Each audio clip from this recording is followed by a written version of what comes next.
Good afternoon, everybody, and welcome to our last session of today. I'd like to introduce Scott Miller. He's with TECA. Scott has over 30 years of experience working in the heating and cooling industry, installation, service design, and design build of complete mechanical systems for residential as well as commercial buildings. The last 20 years, he has focused on green technologies, heat pumps, district energy systems, and geo-exchange.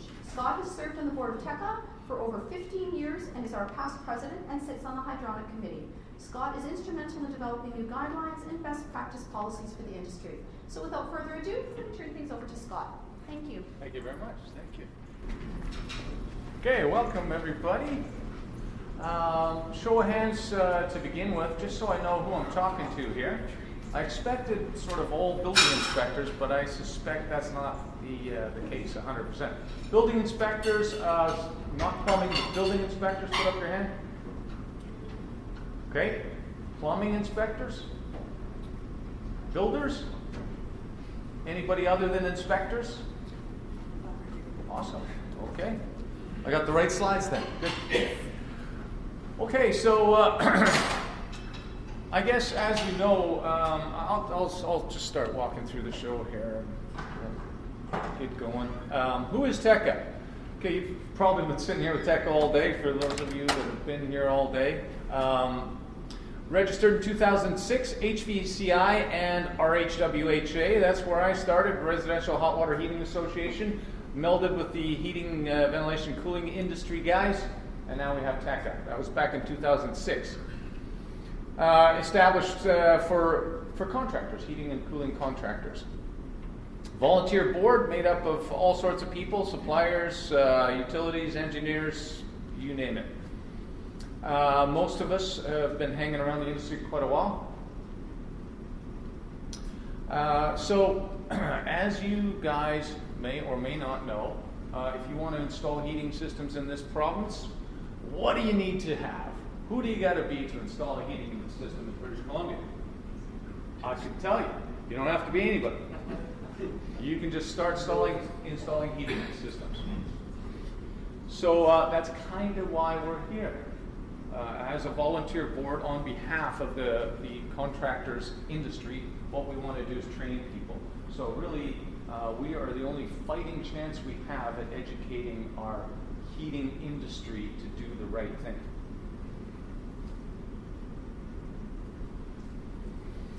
So, of course, we have a whole bunch of different courses. We've got now the HRV, we've got Hydronics, we've got forced air, we've got POMA, the principles of moving air. We're always sort of adding to the list of things to do. It's a lot of work, though, and part of that is working a little bit with government. Just on the phone today with Energy, Mines and Resources about their rebate programs. What should they be asking for? I don't know if you know, right now there's a lot of rebates come out for if really the province wants you to electrify. So get your GHG emissions down. Let's electrify this province. How do we do that? Straight electricity, or you can go ahead and put in heat pumps. Really, they prefer you put in heat pumps. Does this industry have the ability to switch the whole place, all the gas-fired furnaces and boilers and everything else, to heat pumps? Do we have? So the government approaches us. So we talk to them about our industry capacity.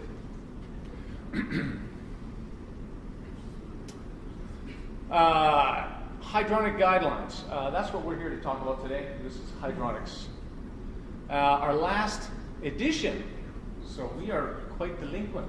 2009, not very good. Primary, secondary piping schematics. So in 2009, there was still a lot of mid-efficient boilers around. And by that, I mean a B-vented boiler that had to run at high temperatures. You had to mix that water down. Then in comes wall-mounted, high-efficiency boilers. Been in Europe for 30 years already.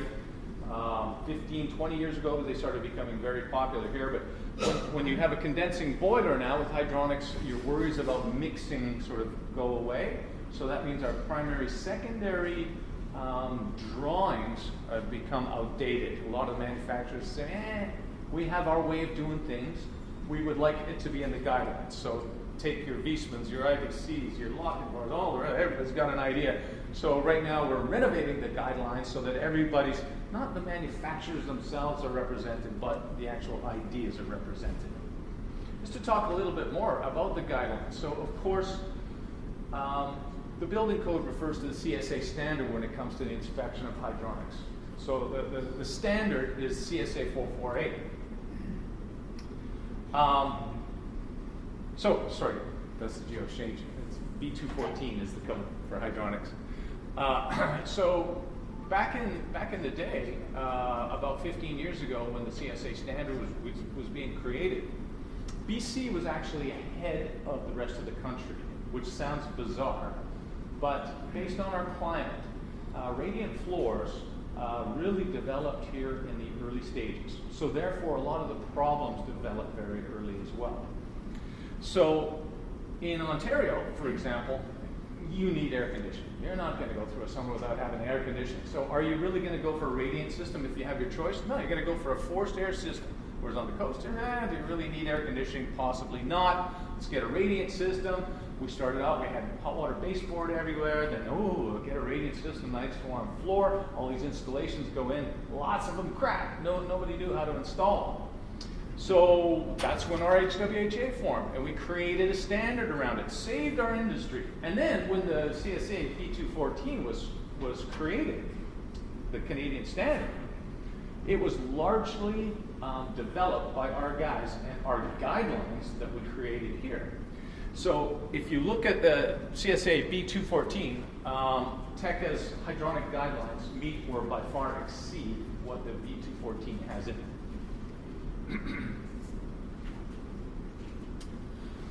So coming up also, we started talking about heat pumps. The electrification of this province is going to mean a lot of heat pumps. So either geo-exchange, that kind of came and went a little bit, but it's going to come back again based on the requirement for heat pumps. And then now air source heat pumps or air to water heat pumps. So if you look at our guideline drawings, you'll open them up and there's 300 and some odd drawings in there. And you look at them and you go, I don't see one on geo-exchange. I don't see one on air source heat pumps. That's because they don't exist. That's because we are working on them right now. We started doing it in 2012. We got a whole bunch of templates and everything, but we sort of stopped. And I don't know if you guys are familiar with Leo Valencourt, who used to be our hydronics guy, who was president for a little while. He worked a lot with the inspection departments all over the province. He's since kind of gone away, and we sort of dropped these things. Now, Leo's responsible for most of the drawings that exist, and we're going to talk about the drawings here shortly. But just to talk about where BC is at, because as of late, I've been talking with the rest of the country about where they're at. There's the Canadian Hydronics Council, which is run by CIPH, Canadian Industry of Heating and Plumbing. They're a manufacturers association, and below them is CHC. So CHC pretty much dominates what goes on in the rest of Canada, whereas here is TECA with respect to hydronics. And we've been talking back and forth about sharing information. Back in the day, when we tried to develop our journeyman certificate in heating, called a Certified Heating Technologist, which was to be a Red Seal program, that was, say, 6 years ago. We developed that. Kind of died on the vine because there was no requirement by government to have this. So why would people go to school for 2 years to do something that they potentially already have the knowledge in, to get a certification so they could work in a residential project? That was our solution to there is no trade here. It's not plumbing, it's not electrical, it's not really sheet metal. So where is the trade? Where is the heating trade? So we created the heating trade, kind of died on the vine. It's now coming back. But this is 5, 6, 7 years later. Another story. But what we did was we worked with CHC and we created part of their national program that they teach students with, which Nate delivers actually. And so we've been talking back and forth. And when I talked to these guys just recently, good bunch of guys. Everybody just wants to do the right thing. And should it be a national standard moving forward? Should we all go by the same tune? Should we all play the same tune? And the question, okay, well, tell us what you got. What are you working with over there? And I can tell you, after looking at this closely, BC started out way ahead, and we are still way ahead. And part of the reason for that is our guidelines. Not just the guidelines themselves, it's kind of like the CSA standard, only a little bit on steroids. But then what we have is the drawings, and that's what nobody else has. So if you take a heating designer course, and now you are allowed to design hot water heating systems, what does it look like? What does the inspector get? That's my question to the rest of Canada. Nova Scotia, Saskatchewan, Quebec, for God's sakes. What are you guys looking at? What do the inspectors look at? You know what the answer is? Nothing.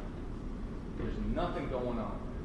Design drawings. So do I do like an isometric schematic to say this is what the boiler room is going to look like? Here's the boiler. Here's my heat loss calculation. Here's the schematic.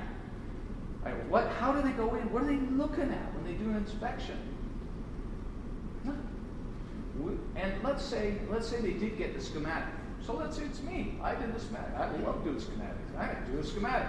But how do I know that's right? I just made that up on the drawing table. How do I know that's right? I know I took a course in it. I got certification, got the stamp. Now you got 1,000 people with stamps, all with their idea. And how would you guys like to get a 3D schematic or like a isometric schematic, pipe sizing, everything else is written on there in pencil or otherwise? What's the format? What's going to be acceptable to you? I can see you guys rolling your eyes and going, oh, Jesus, does it have a stamp on it? Yeah, it's got the stamp. Okay, that's it. And so you're believing that this is right. And I can make up a lot of stuff. There's a lot of different ways to do things. So that's why we came up with the drawings. And that's what separates us from the rest of the pack is the drawings. When I say that, I mean the schematic drawings of the boiler room, the boiler layout, schematic, where we force you to say, choose the one you want to do. Is it a swimming pool along with a baseboard system and radiant floor and a condensing boiler? Okay, there's 300 drawings to choose from. Choose the one you're going to do, and all you got to do is size the pipe, select the appliance, do the heat loss, and so that kind of saved our industry right there because nobody's coming out with their own stuff, in theory. Oh, boy, I get sidetracked. Our other problem is the inspecting group, the inspecting part of the world. If contractors don't know, then the inspectors certainly have to know. And it's not going to be good if the contractors do know and the inspectors don't know. So, quite frankly, we've been quite delinquent, shall we say, in not getting around to all the municipalities that do inspections and going through the guidelines, going through training. So that's what we're trying to do now, is get out to everybody and get everybody on the same page. You know, just take all the mystery away so that you know what you're looking at. You'll feel a lot better, I think, if you're more empowered. Same thing goes with forced air. Forced air is even a long ways down the road. Yeah, so HRVs, for example, and now CSA F280, the new heat loss standard. That's the other thing we need to get everybody up to speed on, not just contractors, but inspectors as well. So this is what we're talking about once again. 2009, 8th edition. Sorry about that, it's 10 years old. 4 steps of inspection. Design, pre-pour inspection, rough-in inspection, then final inspection. Okay, the first thing, general design information for radiant floor panel systems. One thing you need is to have designer certification. And we even say you could actually be CHC, not that there's a lot of that around, but because we're part of the development of that program, we sort of will accept that designer stamp. And if it's not that, then what is it? Where's the document? If you get all your documents in with your building permit application, what sort of stamp should it have? It's either a TECA stamp, CHC, or an engineer stamp. Now, I said we have the drawings. We got a lot of them. And Leo will say, I'll challenge you to find a system that I don't have drawn already. Okay, well, I can already think of a few, and most of them involve heat pumps. But if they're not on the guidelines, then, and you have some other idea or question, you've got to submit it to us. Give us a couple weeks and we'll go through it. Or have an engineer stamp it. How about that? So again, this is just more about alternate drawings. So if you need to change something in some circumstances, if there's no way you can possibly pipe it the way that's already predetermined on our drawings, then just submit it. I mean, we're happy to look at things. So documentation, heat loss, project reference sheet, which has the design summary inspection sheet, system drawing, that's the ones we're talking about, and the appliance selection worksheet. So first of all, we need to find out, did the guys do the work? Did they do the heat loss? Room by room heat loss calculation, got to be room by room. We're heating the room. It's not a block load. We need to know what every room uses. Shall be calculated using method or standard acceptable to the authority having jurisdiction. So some of these methods that we mention now in our 10-year-old guidelines say you can use any of these kind of things here. Yeah, F280M, okay, but actually, no, you can't. I don't know if you guys have been here all day, if you sat through, was the F280 course today? Because CSA F280 is all you can do, right? In this province, CSA F280-12. So, the first thing you get of the 4 pieces of your inspection package will be the heat loss. If it's not in CSA F280 format, well then you actually don't have the documentation yet. It's already kind of a thing. So computer software, that's fine. Who's going to do, I don't know if did anybody sit through the F280 thing today? Put up your hand. Okay, you're going to do that stuff longhand? I don't know. Nobody even does the old method longhand. So obviously there's got to be acceptable software that uses the CSA F280. Right now there's only 3. There's RightSoft, American company. There's LoopCAD. And there's the TECA software now. Also, we just developed software that does the uses the CSA F280 format, which we have to pay CSA quite a bit of money for, actually, oddly enough. Okay, the reference sheet. Contractor's names, that's where the stamp's got to be. Address, all the project information. And the system summary and schedule must be completed. So you guys have seen this, I'm assuming? This is what we're looking for. Right here. Stamp's got to be on there, all your necessary stuff. Here's your different loads, all your pump schedule, sizing, different load summaries here.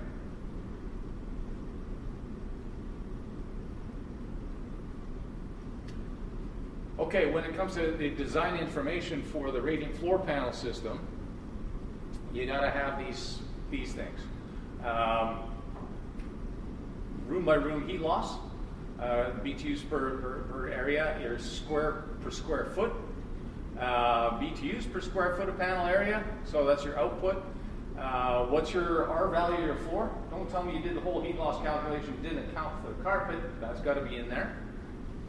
Temperature drop, how you design this thing. That's how you design your pumps, is to understand what your temperature drop is going to be through the floor. Radiant floor water heating temperature, what does it take as a supply water temperature to heat the room? Is it 100 degrees, 140? It's all part of the calculation, part of the radiant design. Boiler supply water temperature, we need to understand that. Figure out our primary, secondary piping. Okay, and this, I mean, you guys have seen it. Put up your hand if you've seen this before. Okay. So, and you're using this obviously then to do your inspections of your floors. Yes? Oh, and we had talked about this a little bit, like what you'd be looking for. Well, all these things have to conform. Everything is going to be as per, your tube size. This bedroom has 1/2-inch tube. It's off manifold tube. That's the amount of tubing in the room. That's the tube spacing. We're still with the 6-inch outside loops. Everybody's looking for that, I guess. That's still in our guidelines. 6-inch outside loop. One thing we started talking about was best practice with respect to inspecting floors. different ways to look at piping layouts, which we might talk about here, but when it comes to the pipe in the room, when we say the tubing in the room is 123 feet or 193 feet, what if this is the room, and you go down the hall there towards the other bedroom, and in the closet is where the manifold is. When you go and inspect, and we said there's going to be 193 feet, you go to the manifold and you get down there and you look at that manifold, and we know they have to be marked with the footage and where they're going. If it says 193 feet, are we good? Anybody? I know one guy in this room that knows this. Thanks for not putting your hand up, Gary. If the manifold is over there, 30 feet away, and we need 193 feet, and on the manifold it's written 193 feet is the length of that loop. Do we have 193 feet of pipe in this room? No, we don't.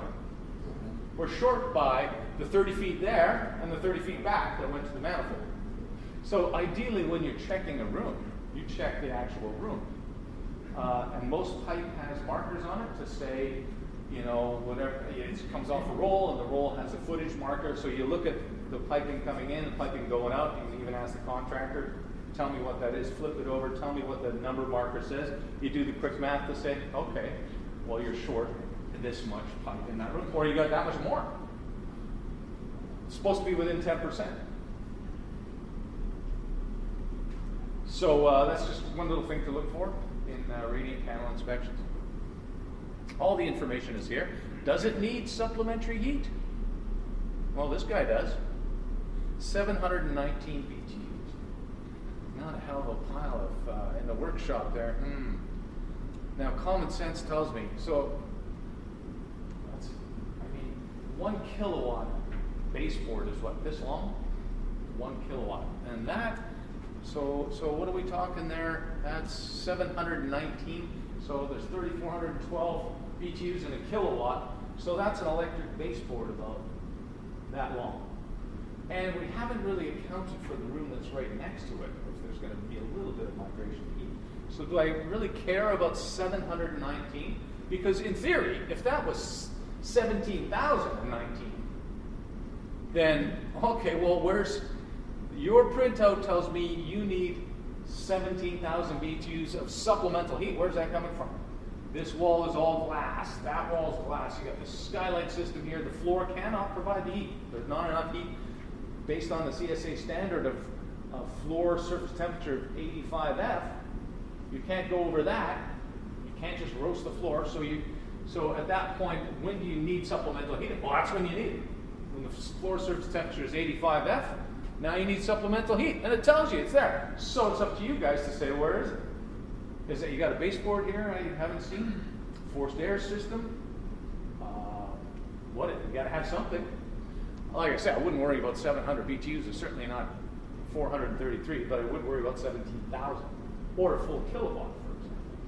3,000 BTUs. They have to explain to you where that's coming from.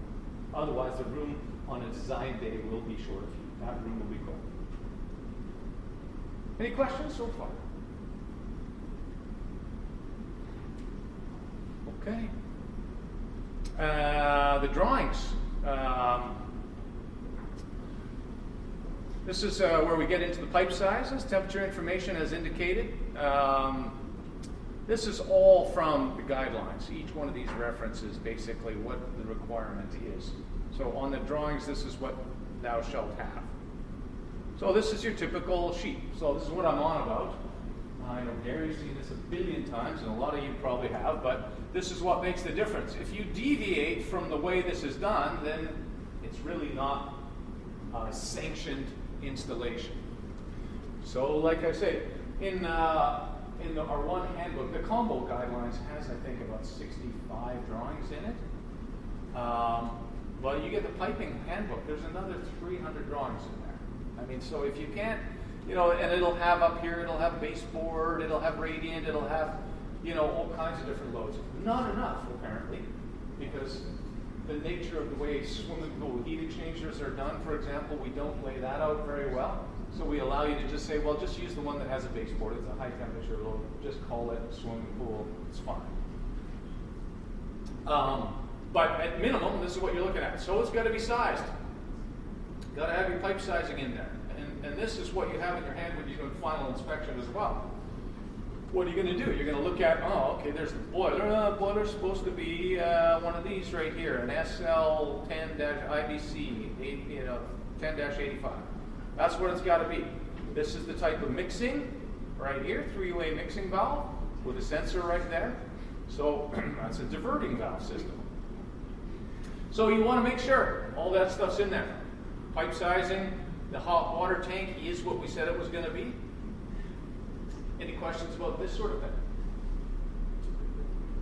This is what we're trying to right now, like I say.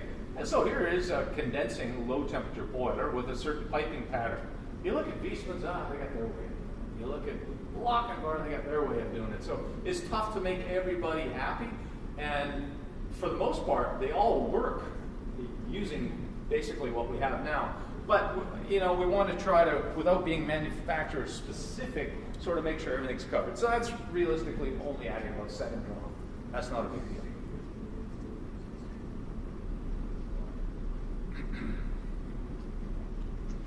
Anybody know what this thing is right here? Show of hands. Anybody? Yeah, I guess you can barely see it. Yeah. The pressure differential? Absolutely, Gary. I can leave my glasses. Well, apparently that worked pretty good from there. I wasn't going to really ask this question, but I mean, that's a pressure-activated bypass valve. This pump here, that's your radiant pump, see? And so it's basically pumping around in a circle, but if this zone is off, if out of 4 of these loops, all of them, or maybe just one of them is open, the pump is on, only one is open, the rest are closed. So that pump was built to circulate for the worst case scenario, worst heat loss condition. That's how we sized P2. And that was back on the other summary sheet. So we understand what the pressure drop through this piping is. We understand what the heat loss is, the temperature differential, so flow and pressure drop. That's how we size that pump. But then if that's going to be a standard duty pump, it could even be a 3-speed pump. 1, 2, 3 speeds just to get the right flow. But if it's a constant flow pump, then what's going to happen when we require only 25%, or heaven forbid there's 12 of these things out there, and we could be down to 10% of the flow that pump wants to put out. So that's why we need a pressure-activated bypass. So you've got to look, if it's not a variable speed pump, then it has to have a pressure-activated bypass. Now, pressure-activated bypass, it's, I don't know, probably $1.25 or so for one of those things. 3/4 inch in this case would probably do the trick. But to set those things accurately, I'm telling you, that's a complicated business. And I don't know how you verify it in the field, but I can tell you to set them up properly is quite a formula. I got to look every single time. It's very complicated to set that thing to the right. You can't just dial it in and say, oh, it should be good. Because it's not. You got to set it properly. And it's complicated, way more than we could talk about right now. Yeah, so how is this mixing done? Is it a diverting valve? Is it a 3-way mixing valve?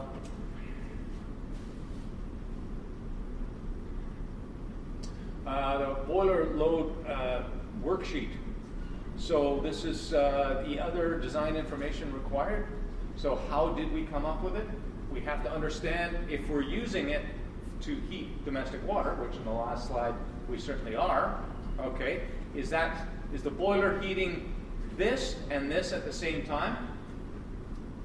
So that means, are we doing, maybe it's got some baseboard there, maybe it's got a fan coil on there. And when I think about radiant floor, you could go away from heating that, and as you know, a radiant floor stay warm for 4 hours, 8 hours, sometimes 2 days before the temperature drops.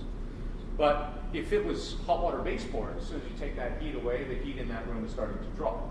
So you may say, Well, I want to just add up all the loads. I want to be heating domestic, and I never want to stop heating the fan coil or baseboard.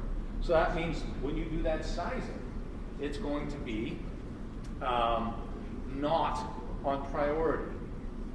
So non-priority system sizing, you'll add up the domestic requirement down here, and then you'll take the heat loss calculation and you'll plug it in there, and you go, oh, okay, so if I add this to this, now I need this size of boiler. So that's all you got to pay attention to. Most guys will do priority system sizing. By that, it means that it's going to either heat one thing or the other. So that keeps your boiler sizes down, which is the smart way to go.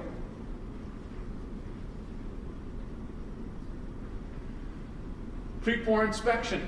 Tube size, well, that's an obvious one. It's on that layout inspection sheet. Center spacing. These are all these sort of subsections. Anybody know what the maximum centers is? Maximum centers, as per the guidelines, 12 inches.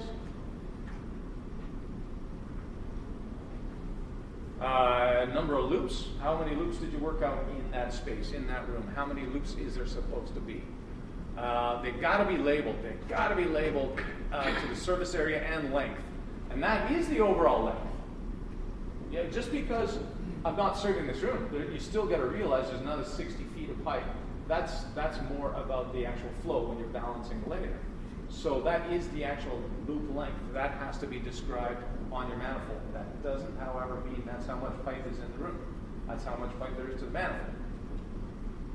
Tubing secured as per 313. That'll be the spacing, you know, how far between your talent clips or your staples. You got to have the protection sleeves or penetrates the slab. Repairing joints, we all know about this. You put a staple through. Damn, that's a 300-foot loop.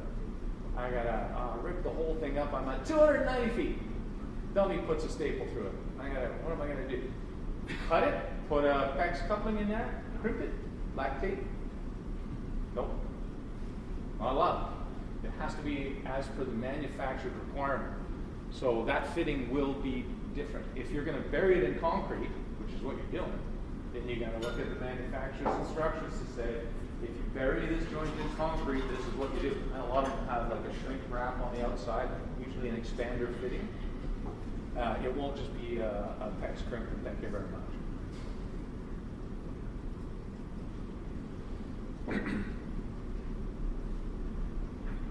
Pressure test and insulation as required. Okay. This is for thin slab or sandwich. It's all the same process, really, isn't it? Do you guys see any underfloor heating much? Back in the 80s, up to the mid-90s, a fair amount of that. Oh, well, I put slab. And you just go ahead and run pipe under the joist. There's a lot of that going on. A lot of it was just a Talon clip on the subfloor right below. Nothing else. Yeah, you're going to get mixed results with that. Actually get really lousy results. You don't have the heat transfer. You got to go through the plywood. You have to have 2 inches of free space, reflective material, and then insulation below. None of them went in like that. Ideally, you put in heat transfer plates. Not many of them went in like that because aluminum heat transfer plates are expensive. So why do that? Some guys don't even hit them to the bottom of the subfloor because the builder would say, well, no, I'm going to put on radiant or hard floor. Who knows what could happen? You're crazy to put this, so they just tack to the side of the joist. And then even if they did put insulation, so you're trying to use that piping as a radiant floor heating system that's tacked to the side of the joist. That's 2 inches down from the subfloor. Really, all you're doing there is heating the air in the joist space and hoping for the best. So if that pipe was in the slab, you'd probably have an average water circulating temperature around, I don't know, 87 F.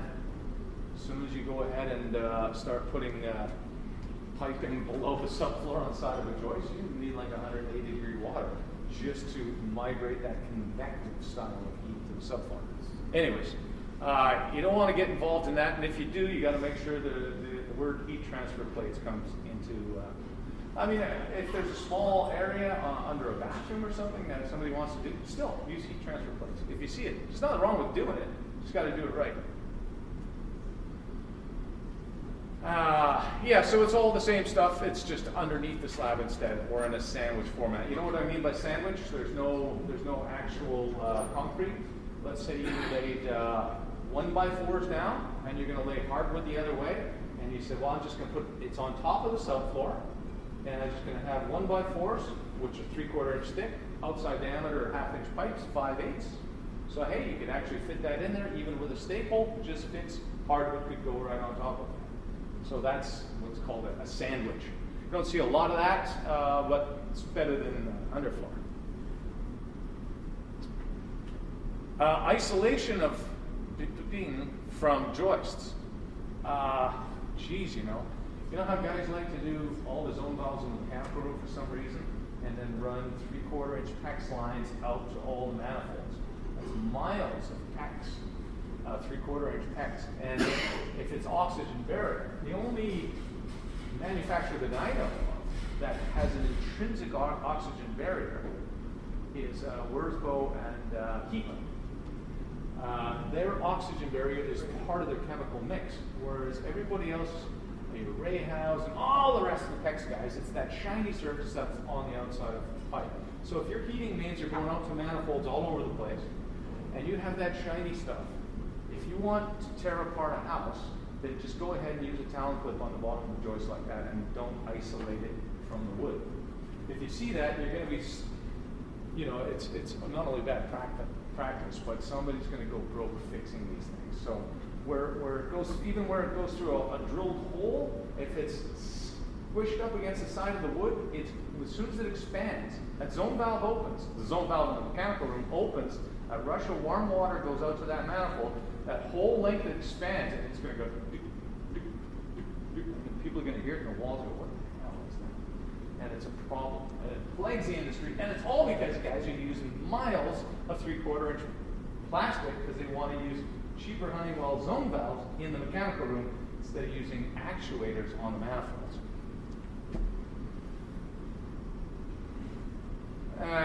Yeah. Pre-roughing inspection. Baseboard. Well, we don't see this a lot anymore, but it's actually coming back around a little bit in different ways. Lonsdale Energy Corp, for example, in North Vancouver, they want to have a guaranteed very low return water temperature. So the engineers pull their hair out. Well, how are we going to come with a 90 or 110 degree return water temperature using baseboard, which is a classic thing that goes in multifamily stuff. So everybody's using lower temperature baseboard. And you know what? It's not a bad thing. There's a Yaga, and there's these other ones. There's some baseboards that are actually baseboards, cast iron or aluminum.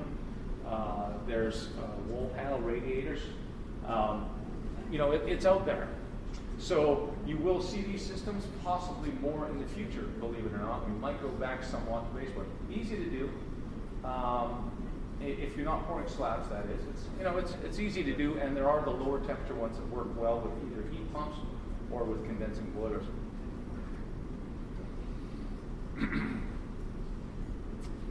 Okay, final inspection. So that's where we go back to the drawing, make sure that all the pipe sizing is right. So the circulators have the right model number, mixing system is submitted, as in the case of that drawing, we had a diverting valve there. So indirect hot water tank, yeah, it's the right one. They said it was going to be an 80-gallon IBC, and that's what it is. Pipe matches the drawing, so same sizes. Safety devices installed, that's a CSA B214 thing, right? Of course you're going to have the boiler relief and all that, but do you? Is it piped to the drain? Is it in the right place? Is it downstream of shutoff? I've seen that a lot of times, actually. When the boilers come with it loose and the connections, the relief valve is meant to go in the supply water connection. Well, why don't we go in here and put the valve? Oh yeah, I forgot, let's put the relief valve. That's actually downstream of the shut off the boiler. Happens a lot. It's a common sense thing, but something to look for. Commissioning checklist. Present and filled out. So we do have these, and I believe these are available on our website. It's a bit old school too. It really needs to be. Yeah, we're talking about higher temperature boilers in here and making sure the return water temperatures are high. Don't really need part of that, but certainly it goes through a lot of the other stuff that's required in just commissioning. So when you install a system, if we go way back to that layout sheet, it'll say this many loops, and this loop for this room is, say, 0.3 gallons per minute. So 0.3 gallons per minute is what that room takes at the worst condition. So how do you know it's 0.3 gallons per minute? You can go over to the manifold, and if you got the nice manifold, it's got the flow meter on it, and you can go and you can look. Well, by golly, that's got 0.3 gallons a minute. You can adjust it up, you balance it up, you balance it down. Simple fact is, that room takes 0.3 gallons a minute. So why not dial that room in to 0.3 gallons a minute? You have to have balancing. Unless that manifold does not exceed 10% difference in length, which is very hard to do. You really got to think. If you're laying out a 5 or 7 loop manifold, and you happen to somehow get all the loop lengths within 10%, if you do that, you don't have to have individual balancing on each loop. If you can't do that, which most can, then you need individual balancing. Whether or not it's that copper, the dull ball valves that have the little screw top on them, there's a formula around that. How many turns is your flow? Or if you just buy the nicer manifolds and you have the flow meter, golly, there it is, just dial it in. So what you should do is look at your own drawing that you submitted, and you should go around at the end of the day, 0.3, 0.2, when it pumps on, the system's up and going, you just balance all this, just balance it. So, and mostly what guys will do is just crank everything open, it's all open, and really you're flowing more than the pump ever wanted to flow. So you're moving more water than you actually had to. That's part of commission, balancing. Any questions about any of that stuff yet? How are we doing time-wise? Anybody know? 3:47. Okay. Anybody want to talk about controls quickly? Sure. Outdoor reset. Okay, so we all have these fancy new boilers, wall-mounted condensing boilers. Most of them are built with outdoor reset right inside of it. Back in the day, you used to have to buy a TECA control, you put the sensor outside, and it would do that mixing for you, that 3-way valve mixing. And it could also operate your boiler based on the outdoor condition. So these days, we spend so much time. That's what the goofy CSA F280-12 is all about, is we're trying to size. The government says, no more of this oversizing. We want you to size it. Everybody on the same page, you all size using this method, and this is the best way to be accurate. Okay, so that's what we're doing. So it'd be crazy to go ahead and buy a boiler that's, 40% larger than what the actual requirement is. Having said that, there's not that many boilers out there. And furnaces as well. In the sense of increments, you might go from 60,000 to 90,000 in the furnace. There's a lot of room in between there, especially when we're trying to be specific now. So if you buy yourself, and I'll just say IBC, they're all the same though. IBC boiler will have a modulating valve in it. Let's say it's a 100,000 BTU boiler. Most of them are 10 to 1 turn down ratio. Very important. So its minimum fire is 10,000 BTUs. That's great, because back in the day, they're all 100,000. Heat demand comes on, got 100,000. Even though there's one zone calling for heat, you got 100,000 BTUs. Now we modulate the heat in the boiler to match what the actual load consumption is. That's a good thing. Write down. So, that doesn't mean it's okay just because we have modulating boilers to oversize a boiler twice as much, because eventually you get to the turn down ratio. So if it's a 400,000 BTU boiler, the minimum is going to be 40,000 BTUs. 40,000 BTUs is a lot of 3,000 square foot houses, right? And that's the minimum fire. So you've got to size the boiler. And once you size it, okay, and the boiler says, great, I'm the right size. I can modulate, got me in the sweet spot there. But then you say, what about, where am I? Am I in Alaska? Am I in Florida? What am I heating here? So you got to dial it in. You got to program in to say, no, based on my heat calculation, the hottest water we'll ever need is 127 degrees Fahrenheit going to these floors. Great. And what's the minimum water you'll ever need? Well, that'd be room temperature. So 70 degrees. From 70 to 127 degrees, that's our range of operation. Plug it into the boiler. And then take the outdoor reset sensor that comes with the boiler and plunk it outside and wire the 2-wire into the boiler. Oh, the boiler goes great. I know what the temperature is outside. So now you just tell me what the outdoor condition is. So I say the outdoor condition is, it never gets colder than 10 degrees Celsius. So I plug that into the control. So now it knows what my high and low limit of supply water is supposed to be.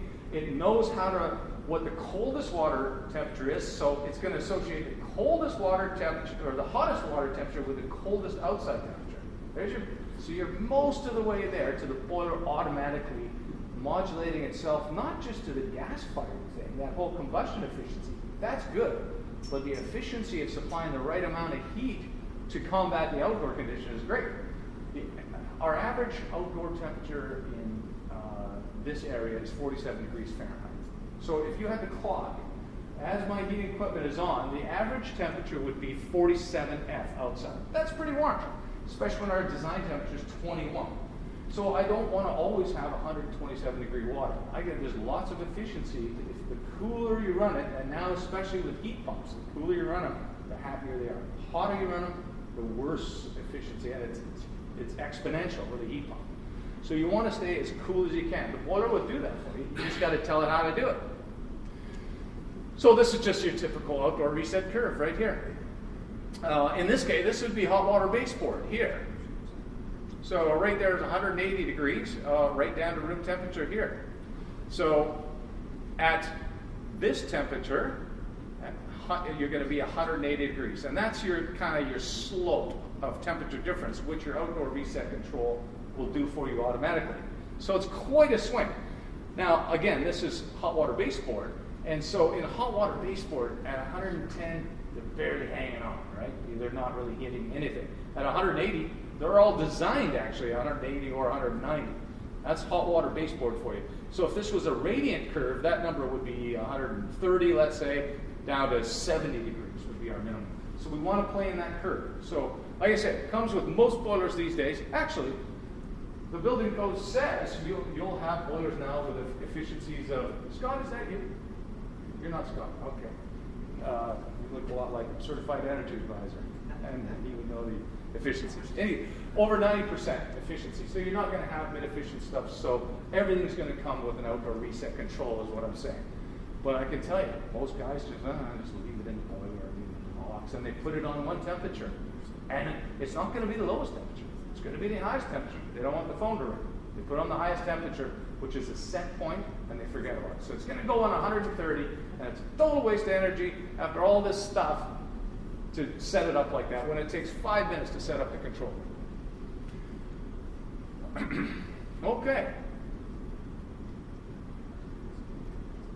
So when I talk about sizing it, the boiler itself, I don't know if it's within your realm to say, hey, this boiler is oversized. I guess maybe it is, but if the boiler they want to use is 1.5 times what the requirement is, I mean, somebody's got to say something. Utilize low temperature inputs. So when we do have the swimming pool, the fan coil, the baseboard, and the radiant, those are actually now separate inputs in the boilers too. You can just tell the boiler, hey, look, when the swimming pool calls, I want you to go to 140. You're still condensing, but you're higher temperature than the radiant. When the radiant calls, I want you to go to 127. When the fan coil calls, go to 160. You tell the boiler that, and when these things come, the boiler will fire. If that happens to be the only thing firing, it'll heat to that temperature. Most boilers do that. So when you're doing your piping, make it easier for the boiler. Try to separate your high and your low water temperatures in your piping. Pumps. So there we talked about that goofy pressure activated bypass, which is a rather inelegant solution for not having a pump that will adapt to all the different flow conditions. You got some houses, whatever, 20 zones. You could only have 3 zones open, of course. Maybe 5, maybe 10, maybe 20, who knows? The pressure activated bypass is a very clumsy way of doing it. Like I say, it's very difficult to set. Best thing to do these days, variable speed pump. It'll sense that pressure differential, how many valves are open or closed. You told it, this is the GVM, this is the pressure differential I want you to operate under. It goes, okay. Doesn't matter what happens to the condition, it'll adapt itself. a while ago, people would use, instead of those zone valves in the mechanical room, people would put pumps. Something more cool. Let's use a pump there. And that flows to that manifold. It's a big manifold. I just use a pump. This is a high-end project. I don't think so. Number one, how are you controlling what that pump does? What's the pressure drop of that loop? How are you sizing it? Like there, it's kind of like the boiler size. There's not that many pumps that you can get so refined by saying, I want, 3.1 GPM at this feet ahead, and this is the perfect pump, and I'm going to set it and forget it. I don't think so. If you do nothing but pumps there, I can guarantee you they're all oversized. They're not doing, plus the electrical load, and they burn out easier and so forth. There's certain ways, certain times where that works, but that should not be the first thing that guys think of. Use the balancing valves. Like I say, on the manifolds, use balancing valves wherever it's required. And like setup. Okay, temperature controls. Section 93636. Well, that's pretty obvious. We've got to hit the temperature within 0.5 degrees Celsius. Where heating and cooling systems are controlled by separate thermostatic controls, means shall be provided to prevent these controls from simultaneously calling for heating. Saw it there, folks. 93636. You'll walk in, there's two thermostats on the wall. Well, why is that? Oh, well, one's for air conditioning. Okay, well, what's that one for? That's for radiant. Okay, so how can you guarantee me that the radiant floor is not on while the air conditioning is on? How is this the case? It says right here in the code, you can't do that. By some means, you've got to make sure that doesn't happen. And often the HVAC guy will be different from the radiant guy. And they just put the two thermostats on the wall. Looks ridiculous. Somehow the homeowners go for it, and whatever, you got two thermostats in all these rooms. Or maybe just one thermostat because the whole upper floor is forced air, and then you got 5 or 6 thermostats for radiant. Still, I mean, who set the cooling? Maybe the kids set the cooling. I like it at 20 degrees. But yet the other guys are setting the radiant floors at 21 or whatever. The cooling's coming on while the radiant's on. This could happen all the time. It could happen all summer long. It's who's going to win that battle? The gas-fired boiler or the poor compressor trying to cool all that stuff? You're going to burn out your compressor long before it needed to. So you got to lock that up. So if you go to that situation, you say 2 thermostats. If I was you, I'd say to the guy, so these two talk to each other? Because you can buy systems that talk to each other. TECA, and there's several different thermostat manufacturers that communicate. So, and they should all group together. If there's 5 radiant zones and 1 forced air zone, they should really all be the same thermostat. And they should average for cooling, or maybe one's the master, the other ones are the slaves in that case. So let's say it's in the master bedroom. No, we control cooling here. That's the one that's designated. But at least you know that when cooling goes on, all heating shuts off. So, and if you said, nah, that's too much fuss, then just say, okay, well, then you've got the thermostat on the wall, the cooling thermostat, you've got all the other radiant ones. So when that cooling thermostat comes on, I want you to show me where the relay is in the mechanical room that shuts the zones off. That's all it is. So you can do it with one simple reading. It's not elegant, but it's easily done. But it should be done. And it should be inspected. So that's interesting. I've never seen that so far. Usually you see, as you described, 2 thermostats. Yes. One for heating, one for air conditioning. Right. And typically the air conditioner is turned off until the week or 10 days you need it in the summertime. Yeah. Well, inherently that's the way life has gone, sure. At which point, if it's that hot, typically your rate of heat would be turned right off. And so then you turn on the air conditioner. Sure.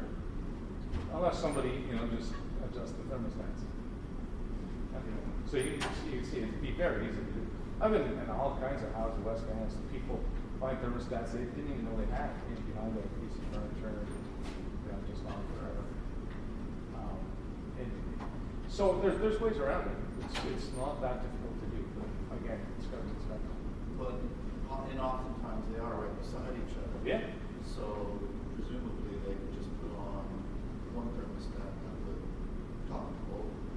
Yeah, that's the best way to do it. Yeah. But often, you know, you have a lot of the AC systems have proprietary thermostats. Yeah. So Mitsubishi, for example, LG, these guys have two-wire communication protocol, and they give indoor temperature feedback to their fan coil unit of speed the fan coil is up and down, and the fan coil communicates out to the inverter-style compressor, and it kind of load back. So they're all happy. But what they don't like doing is really going to, I don't think we want to talk to you guys. You don't talk our language. So in North America, what they did was they came out with a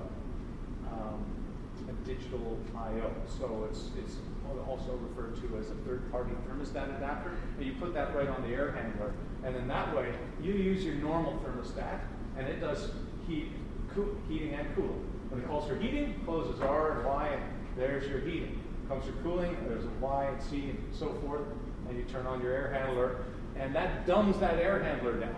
Because Mr. Mitsubishi goes, yeah, I'd really like to have the temperature feedback, but I get it.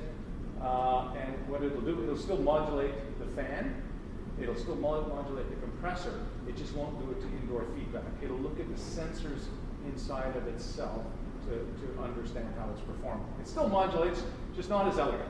So Mitsubishi really doesn't like it to do it, but whatever, it's better than having them both fight.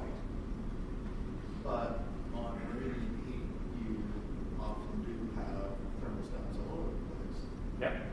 Whereas air conditioning, I haven't seen that. No, well, no, you can have several air conditioning zones, though. Like Mitsubishi, for example. You know, you can have smaller, little half-ton concealed fan coil units, or you can have the wall-mounted ones, millions, so you can have like 15 zones of cooling now. That'll be the way things go in the future. Right. Okay. A lot more of that sort of thing. I guess we found it's time, Joe. Just quickly go through this. Not a great idea. Must have relay. Yeah, so if you take the time, you lay things out in advance, you can work this stuff out. It's a little bit complicated, but let's face it, at the end of the day, you're supposed to leave all the documentation. So all your design documentation, part of the final inspection, design documentation should be there. All the maintenance requirements, your schematics, your wiring diagrams, that should all be in a package left with the homeowner at the end of the day. It's part of your commissioning, so to speak. Yeah, so, yeah, that's what I was talking about with the, there's your zone valves in the mechanical room, you know, and there's your shiny PEX. That's the stuff that squeaks when it's up against wood. That's a, what, $60 zone valve there? Versus this here, these days, these are $50. So if you tried to make this whole manifold a zone and used it, there's your zone feeding that manifold, it's quite a bit cheaper, which is why you see these miles of PEX going everywhere. Instead of running heating mains and teeing off and putting your actuators here. These things are bulletproof. These actuators are wax driven. So a little heating element there heats up the wax, it expands, opens and closes. You open it, it takes 4 minutes to open these things. Fair amount of electrical draw too. But there's your balancing valves, right? You dial those things in. That's usually 1 GPM on that scale. So right there, that guy's about 0.4 GPM. So on your heat loss, it says what that loop is. It says what the flow of that is. All you actually got to do is dial it in. If you take this actuator off of here, there's a little key, and that's how you actually balance these manifolds. Nothing to it. If this type of manifold is really nothing to it, to balancing them. But that's also the more elegant way to go. So the thing is the cost. So this could be just only 2 zones here. Let's say that these 3 loops here go off and just do one big room like this. So just to do one room, got the cost of the thermostat, and it would just open these 3 actuators, right? So that's already $150 worth of actuators there. Good news about it, you never have to replace them. This could be one zone. There's a bathroom, there's the other small bedroom, and there's the master closet. So you're zoning at your manifold instead of back here in the mechanical. So what do you figure the cost differential would be? Lots. Roughly. Lots. Because when these guys go out to the manifolds, they're also using cheaper manifolds as well. So little copper manifolds. And again, they should be using PEX balancing valves because they're probably using, less expensive PEX. And those PEX balancing valves also need to be balanced. So unless that manifold, unless the loop lengths are within 10% of each other, so if it's 300 feet, the next one can't be less than 270 feet, right? So they all have to be the same length. So it's very hard to do that. So effectively, you should really just plan to use balancing valves. And if it's beyond that 10%, you've got to have the balancing valves. That's all there is to it. So what would you ballpark say at 3,500 square foot, 6-zone house? How much more would it cost to do this versus this? It's 3,500 square foot house. I don't know, probably $1,200. Doesn't seem like much. You know what they're spending. Oh, and then there's repair. That rascal there is the most commonly repaired item in hot water heating. Maybe an automatic air vent would be right up there. But look at this. This is a classic too. Everybody labels these zones here. Like what? So you come to, one of these zones doesn't work, so you pull all those things off and you put them down on the top of the boiler and you look and you try them. Oh, okay. And you go to put those back on. You go, well, wait a minute. Which one was where? I mean, for God's sakes, at least you got to label the pipe or put a tag or something there. And how about that wiring, eh? You got to like that. And look at the pressure bypass. That's a manual valve. That's not a good one. Anyways, there's no end to the stuff we could talk about that one. That is my time, though. So I don't know if anybody's got questions of some sort, any sort. Well, then, thank you very much. Thank you.